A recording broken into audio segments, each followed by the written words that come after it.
Founder Boswa Korporindo, Aksa Mahmud melaksanakan sholat Idul Adha 1446 Hijriah di halaman Masjid Agung 45 Makassar pada Jumat 6 Juni 2025 pagi.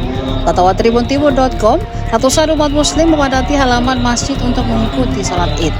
Usai salat, Aksa meninjau langsung persiapan Festival Kurban Boswa Peduli 2025. Menurutnya, pada perayaan Idul Adha tahun ini, kesadaran umat Islam untuk berkurban semakin meningkat.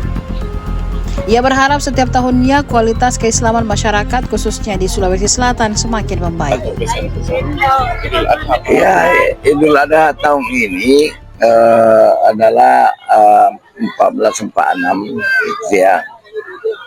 Diharapkan dan kita lihat bagaimana suatu peningkatan luar biasa di umat Islam ini. Kesadaran untuk berkorban makin tinggi, naik.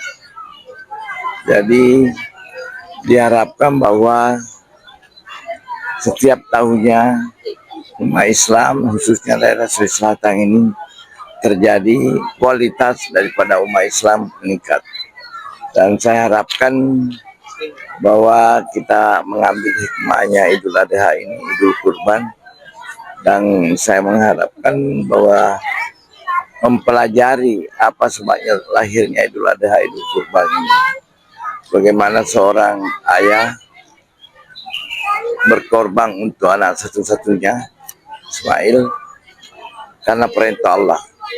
Dan itu adalah semua orang kita harus ada. Idul Kurban itu adalah kita menjadi introspeksi diri bahwa Allah selalu menguji kita sebagaimana terjadi kepada Ismail. Tapi alhamdulillah bahwa mereka di ujian itu lolos.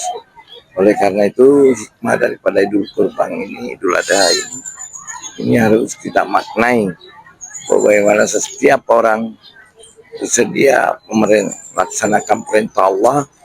Dan itu adalah ujian daripada setiap manusia.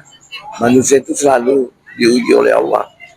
Oleh karena ketakwaan itu penting sekali. Saya kira itu. Kita ambil hikmahnya itu. Download Tribun X sekarang.